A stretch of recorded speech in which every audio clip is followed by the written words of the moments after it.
এই এনগেজমেন্টের রয়েছেন কিন্তু জিওডব্লিউ তারা কিন্তু একটা থার্ড পার্টির জন্য এগিয়ে এসেছেন একদম ক্লোজ কম্বাট ফাইটের জন্য তৈরি।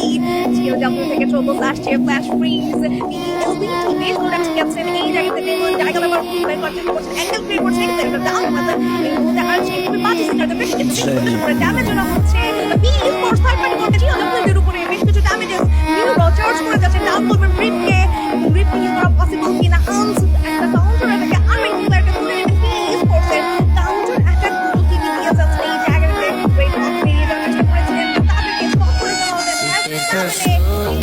Raid Hawks are breaking, but still, এই ফাইটে W and B স্পোর্টস তারাও কিন্তু খুব বাজেভাবে ফল করেছে। বলছিলাম যে আর এইখান থেকে মুভ করা জরুরি ছিল, বাট তারা অনেক লেটে মুভ করেছে, যে কারণে হয়তো বাকি টিম সক্ষম হয়েছে। কারণ জোনটা এখন স্পেস দিচ্ছে না সবলা টিমের জন্য। ওইদিকে হয়ে গেল জিডব্লিউ সেই জায়গা থেকে এদিকে দেখতে পাচ্ছি একটা সুন্দর প্লেস ধরে রাখতে পারে। এটা এত সুন্দর প্লেসও না, উপর থেকে যদি হামলা করা হয় অলরেডি রয়েছে উপরে, এখান থেকে জেনারেটর চার্জ করা হয় তাহলে হেভির জন্য খুবই হেভি একটা সিন হয়ে যাবে। এখানে মনস্টার ট্রাকের ব্যবহার দেখতে পাচ্ছি প্রত্যেকটা টিমের জন্য কাভারে কাজ করবে মনস্টার ট্রাক গুলা। এই মুহূর্তে রয়েছে 7টা elimination, team still live. Main পাওয়ারের দিক দিয়ে এই টিমের কোনো সমস্যা নেই আপাতত, যেটা বলছিলাম হেভি করতে একটা চার্জ করা হচ্ছে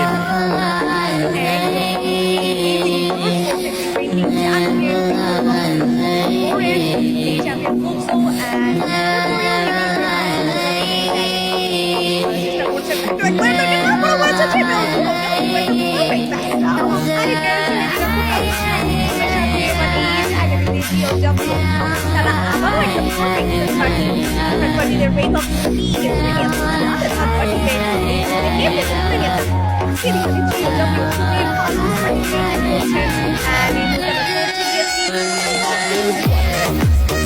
আর7কে দেখতে পাচ্ছি ভালো প্লেস মেইনটেইন করবে। প্লুসমা জিডব্লিউ ফাইটটা হচ্ছে যেখানে দুটো টিমেরই উচিত একটু পিছিয়ে যাওয়া, নয়তো দুইটা টিমই মেন পাওয়ার লুজ করবে। জুনের ড্যামেজ তো আছেই সাথে, বলতে না বলতে মেন পাওয়ার লুজ করা শুরু করছে জিডব্লিউ1 এক্স জিডব্লিউ। একটা মেন পাওয়ার লুজ করেছে, প্লুসো অলরেডি ড্যামেজ খেয়েছে। দুজন মেম্বার রিকভার করার চান্স আছে নাকি নেই সেটা বলা মুশকিল। এই ফাইটে আর7 যদি একটু অংশগ্রহণ করে তাহলে থার্ড পার্টি টিম হিসেবে অনেকগুলো কি লুফে নিতে পারতো, বাট সেটা আর আপাতত হচ্ছে না। বলতে দুটো টিম একটু পেরিয়েছে, যেহেতু আর7 মেন পাওয়ার তেমন নেই, দুটো মেন পাওয়ার নিয়ে ওরা রয়েছে, এই সুযোগটা করে প্লুসো আর জিডব্লিউ লুফে নিচ্ছে।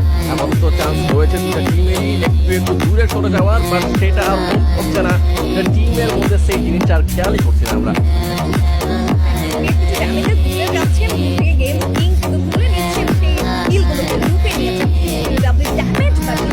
যাচ্ছে মুভিস্টার আর 7 দিকে। লুকসো পুরোপুরি ধরাশয় হয়ে গিয়েছে, একদম ধস নেমেছে এই টিমটির।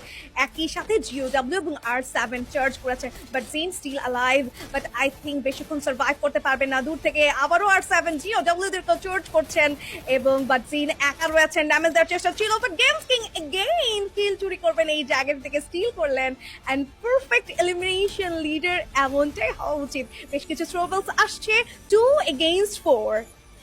ওয়াও, এই সিন থেকে কিন্তু চান্স বের করাটা মুশকিল না জিডব্লিউর, বাট মেন পাওয়ার কমতি হলেও আর7 যেই পজিশনটা মেনটেন করছে সেইখানে জিডব্লিউ আসলে তেমন কোনো কিছু করে উঠতে পারছে না। একজনকে হারালো ডায়মন্ডকে, 2v3 সিনারিও।